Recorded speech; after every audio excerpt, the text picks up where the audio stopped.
Hello everyone, আমি অরূপ মণ্ডল, তোমাদের mathematics teacher and physics teacher.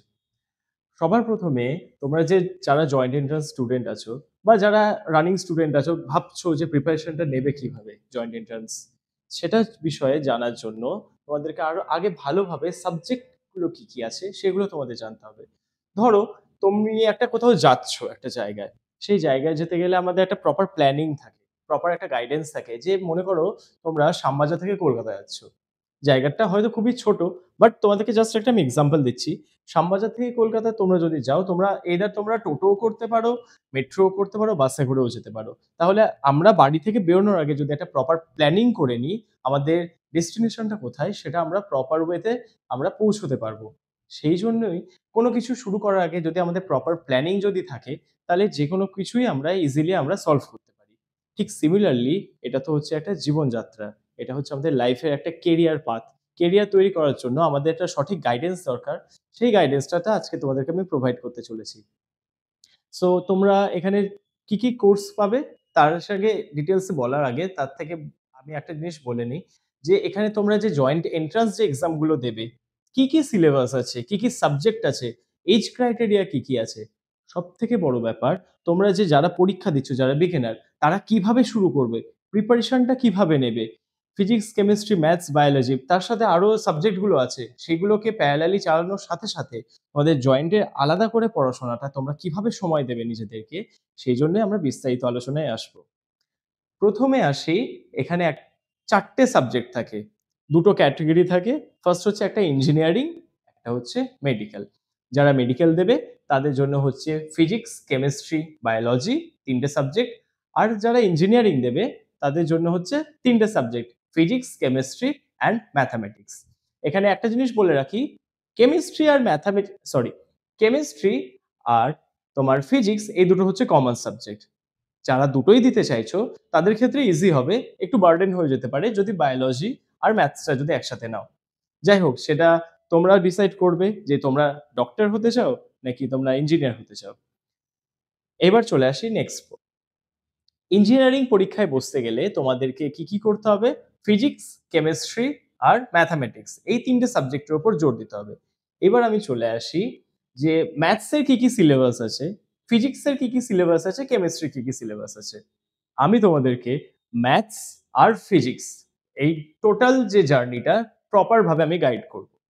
Guidance দেওয়ার আগে সবার আগে বলে রাখি, অনেকে ফিজিক্স নিয়ে তোমরা ভয় পাও যে ফিজিক্স কি পড়বো, ক্লাস 10 এ এরকম সিলেবাস ছিল, এর আগে কিভাবে পড়েছি কি না পড়েছি সব বৃত্তান্তগুলোই মাথার উপর একটা একটা গোলাটে একটা ভাব চলে আসে।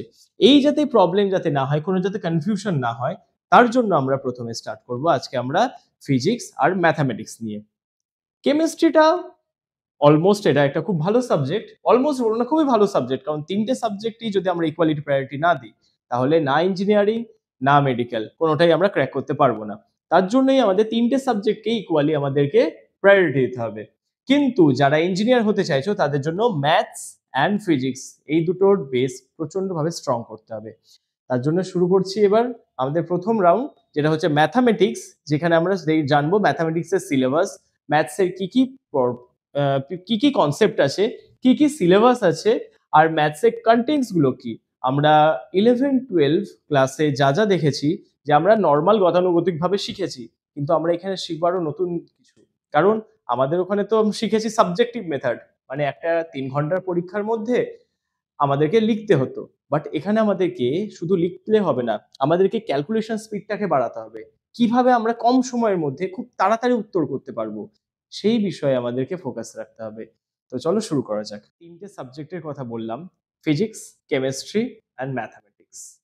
এই ম্যাথস যে সাবজেক্টটা আমি তোমাদেরকে করাবো, সেই ম্যাথসটা দিনে তোমরা কতক্ষণ তোমরা প্র্যাকটিস করবে, সেটা নিয়ে একটু আলোচনা করব। ধরো যে তোমরা কোনো একটা ইকুয়েশন সলভ করছো নরমাল মেথডে। সেই ইকুয়েশনটা সলভ করতে তোমাদের ৫ মিনিট লাগলো। কিন্তু তুমি কিন্তু এক্সাম হলে কিন্তু একটা ম্যাথসে যদি ৫ মিনিট সময় দাও, সেখানে হার্ডলি ২ থেকে ২.৫ ঘন্টা টাইম পাবে। তো বেশি তোমরা সামস কিন্তু কমপ্লিট করতে পারবে না। তোমাদেরকে দেখতে হবে, তার সাথে মাথায়ও রাখতে হবে যাতে টাইম কিন্তু খুবই লিমিটেড। সেই লিমিটেড টাইমের মধ্যে তোমরা কতটা সামস সলভ করতে পারছো, কতটা অঙ্ক কত তাড়াতাড়ি করতে পারছো, সেই বিষয়ে তোমাদেরকে মাথায় রাখতে হবে। সেই অঙ্কগুলো করার জন্য তোমাদেরকে কি করতে হবে? তোমাদের প্রচুর প্র্যাকটিস করতে হবে। আর সেই প্র্যাকটিসটা করাবো আমি। কিভাবে প্র্যাকটিস করব? সেটা আমরা জানবো পরবর্তী ক্লাসগুলোতে। যেরকম ধরো তোমাদেরকে একটা ছোট্ট একটা এক্সাম্পল দিচ্ছি। মনে করো 25 স্কোয়ার। 1 to 30 স্কোয়ার তোমরা ইজিলি মুখস্থ বলে দেবে। এবার যদি বলা হয় হঠাৎ করে 65 স্কোয়ার কত? যদি জিজ্ঞেস করে 95 স্কোয়ার কত? তখন কি করে? তখন কি বলতে পারবে? যদি বলা হয় 105 মানে 115 স্কোয়ার কত? বা তোমাদেরকে যদি বলা হয় যে √2401 তার বর্গমূল কত? মানে 2401 এর বর্গমূল কত হবে? তোমরা কি ইজিলি বলতে পারবে? বলতে পারবে না। ওখানে গিয়েই আটকে যাবে। এই যে ছোট প্রতিটা পদক্ষেপ যদি আমরা ছোট থেকে যদি আমরা ভালোভাবে যদি আমরা নিতে থাকি, খুব অল্প টাইমের মধ্যে ৬ থেকে ৮ মাস, খুব জোর ১ বছর। এই পিরিয়ডের মধ্যে আমরা যদি proper guidance, proper strategy maintain করে যদি আমরা চলতে পারি, তাহলে আমাদের জয়েন্ট কেন যেকোনো কম্পিটিটিভ এক্সাম আমরা ইজিলি আমরা ক্র্যাক করতে পারি। আমার একটা ছোট্ট লাইফ স্টোরি আমি তোমাদের সাথে শেয়ার করছি। আমারও ম্যাথসের প্রচন্ড ভয় লাগতো একটা টাইমে। তারপর আমি আস্তে ম্যাথস প্র্যাকটিস করে আমি একটা জায়গায় এমন চলে এসেছি যে ইজিলি ক্যালকুলেট করতে পারি। এখন তোমরা ভাববে যে এত তাড়াতাড়ি কিভাবে সম্ভব? আমি যদি করতে পারি তোমরাও অবশ্যই করতে পারবে। কারণ ম্যাথসের ক্যালকুলেশন তোমরা যদি দেখে থাকো নরমালি ক্যালকুলেশন কিন্তু খুবই ইজি। আমরা পেন পেপারে আমরা অ্যাডিক্টেড। পেন থেকে পেপার যদি আমরা একটু যদি সরে যাই, তাহলে ন্যাচারালি যেকোনো কিছু ক্যালকুলেশন আমরা ইজিলি করতে পারব। তোমাদেরকে একটা ছোট্ট উদাহরণ দিচ্ছি। তোমরা যদি মার্কেটে কখনো যাও, বাজার যদি গিয়ে দেখো, দেখবে একটা মুদিখানার দোকান, একটা সামান্য মুদিখানার একটা দোকান। সেখানে দেখবে যে একটা মুদিখানা কাকু, সে কিন্তু ক্যালকুলেটরে কিন্তু সবকিছু যোগ, বিয়োগ, গুণ, ভাগ কিন্তু করে থাকে। কিন্তু তুমি যদি একটু মাছের বাজারে চলে যাও, সেখানে দেখবে ওখানে কিন্তু কেউ ক্যালকুলেটর ইউজ করে না। এখন মুখেই ক্যালকুলেট করে। কি করে করে? কি করে সম্ভব সেই ক্যালকুলেশনটা? এই কারণেই তারা ক্যালকুলেটর ছাড়াই তারা ক্যালকুলেশন করতে তারা পটু হয়ে গিয়েছে। তারা এক্সপার্ট হয়ে গিয়েছে। কারণ তারা যদি ক্যালকুলেটর ইউজ করে, তাহলে ক্যালকুলেটর প্রত্যেকদিন নষ্ট হবে। কারণ মাছ জলের কারবার। সেইজন্য তারা কি করেছে? নিজেদের মধ্যেই ডে বাই ডে ক্যালকুলেশন করে বুস্ট আপ করে নিজেদেরকে সেই লেভেলে নিয়ে চলে গিয়েছে। যে তাদেরকে কোনো ক্যালকুলেটরের প্রয়োজনই হয় না। আমরাও তাই আজ থেকে চেষ্টা করব যে আমরা ক্যালকুলেটর ছাড়া কিভাবে সঠিক পথ অবলম্বন করে খুব অল্প সময়েই আমরা সমস্যার সমাধানগুলো যাতে করতে পারি। এটা তো হলো ম্যাথসের আমি কথাটা বললাম। এবার চলে আসি ফিজিক্সের ব্যাপারে। ফিজিক্সের ব্যাপারে একটা জিনিস তোমাদের কাছে একটু সমস্যা হতে পারে ১ম দিকে। সমস্যা বলব না, এটা সব্বারই হয়।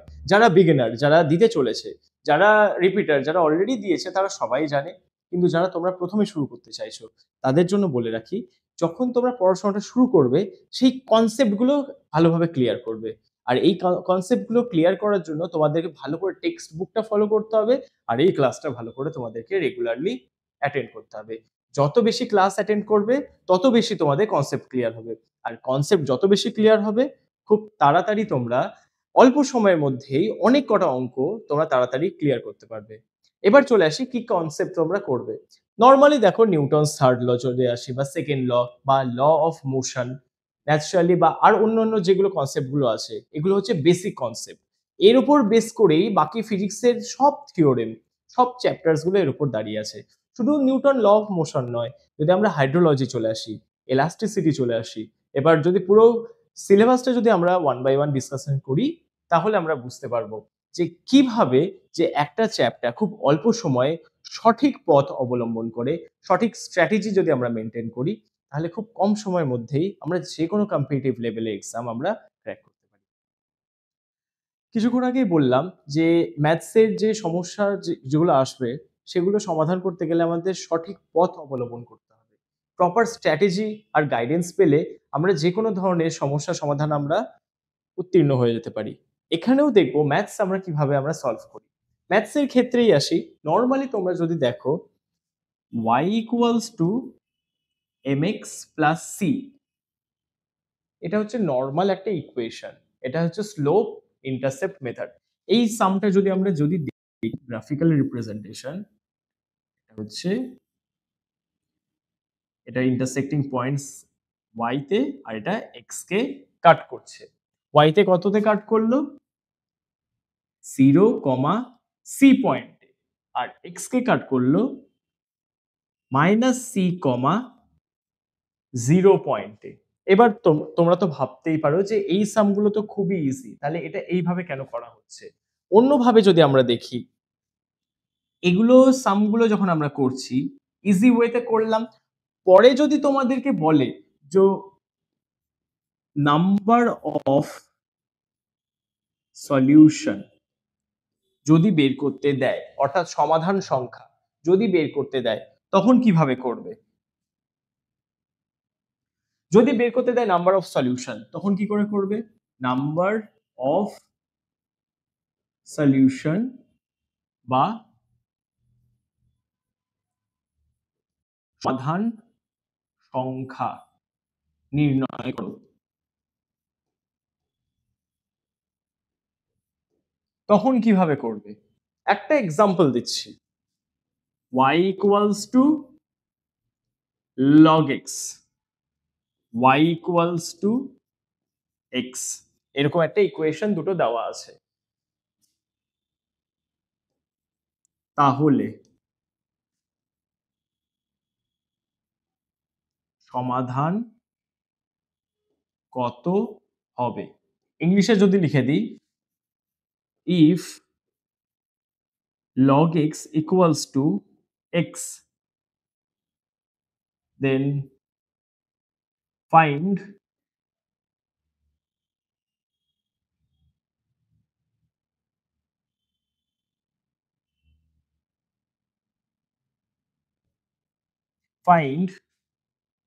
number of solution। চারটে অপশন তোমাদেরকে দিচ্ছি, 0, 1, 2, 3। উইদিন 10 সেকেন্ডস এর মধ্যে বের করতে হবে তোমাদের। বের করতে পারবে 10 সেকেন্ডের মধ্যে যে নাম্বার অফ সলিউশন কত হবে? দেখতে দেখতে সময় চলে যাবে, কিন্তু নাম্বার অফ সলিউশন আনসার হবে 0। এবার তোমরা বলবে কি করে পসিবল এটা ভ্যালু 0 হবে? সেবারে এবার দেখবো যে কিভাবে আমরা করলাম। চলো দেখা যাক। ইকুয়েশনটা কি ছিল? log x equals to x। এবার যদি আমরা দেখি ইকুয়েশন যদি আমরা টানি, মানে log x কি হবে? যদি আমরা দেখি y equals to x, কিভাবে যাবে ইকুয়েশনটা? এই ইকুয়েশনটার গ্রাফ যদি দেখি, এটা হচ্ছে আমার এটা y equals to x, এটা আমার অরিজিন দিয়ে যাচ্ছে, অরিজিন দিয়ে যাচ্ছে y equals to x। এটা যদি আমি লিখি প্রপার ওয়েতে, এটা হচ্ছে আমার x, এটা হচ্ছে আমার x বার, এটা হচ্ছে আমার y, এটা হচ্ছে আমার y ড্যাশ, এটা হচ্ছে আমার অরিজিন। তাহলে ইকুয়েশনটা আমার কি দাঁড়ালো? y equals to x। এইবার আরেকটা কি লিখলাম, এটা হয়ে গেল কমপ্লিট, বাকি পড়ে থাকলো log x। তাহলে y equals to x একটা complete, y equals to log x, y equals to log x এর গ্রাফ আমরা মোরালেস সবাই জানি, y equals to log x এর গ্রাফ হচ্ছে এইরকম, যেটা কিনা 1,0 দিয়ে পাস করে। এটা হচ্ছে y equals to log x। তা ultimately number of solution 0। Number of solution মানে হচ্ছে দুটো সমীকরণের, দুটি সমীকরণের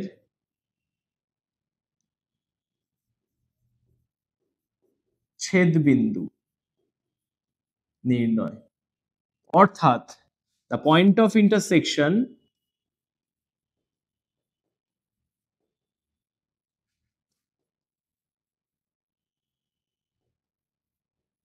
অফ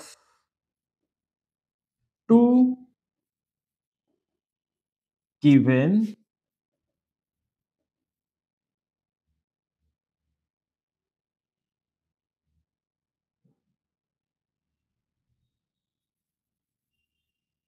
equations। এটা তো শুধু একটা নর্মাল এক্সাম্পল দিলাম, এবার প্রচুর অনেক এরকম এক্সাম্পলস আছে, সেগুলো আমরা দেখবো এবার শুধু এই টপিকের উপর বেস করে। যদি দেওয়া থাকে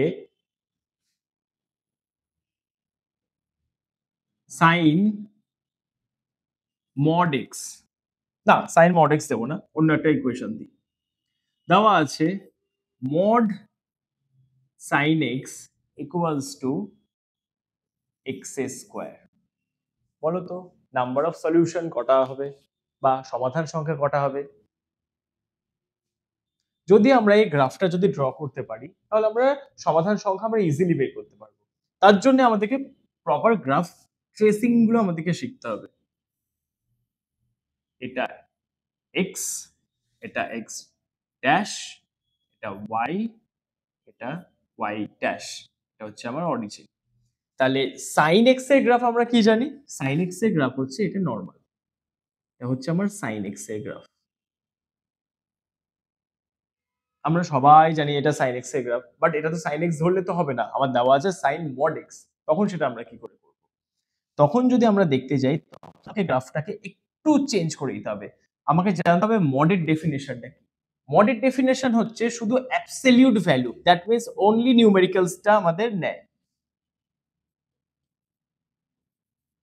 শুধু অ্যাবসলিউট ভ্যালু, অনলি নিউমেরিক্যালস গুলো নেয়। তার মানে আমি নেগেটিভ কোনো ভ্যালু আমরা নেব না, শুধুমাত্র পজিটিভ ভ্যালু নেব। তাহলে এই যে নেগেটিভ পোরশনস গুলো যেগুলো দেখতে পাচ্ছি এটা শিফট হয়ে যাচ্ছে আমার শুধু পজিটিভে। মানে এখানে পুরো শিফট হয়ে যাবে। এই পার্ট গুলো পুরোটাই উপরের দিকে আমার শিফট হয়ে যাবে। এটা আমার শিফট হয়ে যাচ্ছে।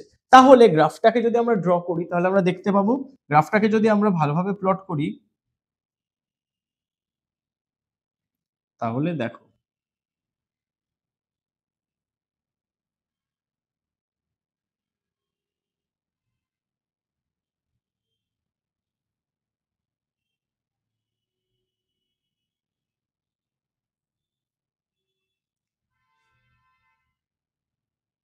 দেখো মড সাইন এক্স এর গ্রাফ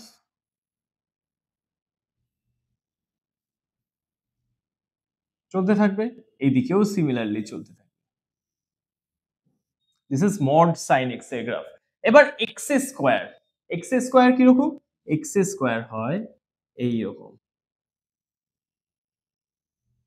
এটা হচ্ছে আমার এক্স স্কোয়ার এর গ্রাফ। মানে দুটো গ্রাফের কম্বিনেশন যদি আমরা দেখতে পাই তাহলে এটা হচ্ছে আমার এক্স স্কোয়ার, এটা হচ্ছে আমার y equals to x square, এটা হচ্ছে আমার y equals to mod sine x. তাহলে পয়েন্ট অফ ইন্টারসেকশন কটা? দুটো। এখানে আমি একটা পয়েন্ট পেলাম, এই একটা পয়েন্ট, এই একটা পয়েন্ট পেলাম। তাহলে পয়েন্ট অফ ইন্টারসেকশন দুটো। তাহলে এই দুটো সমীকরণের সমাধান সংখ্যা 2। তার মানে দ্য নাম্বার অফ সলিউশন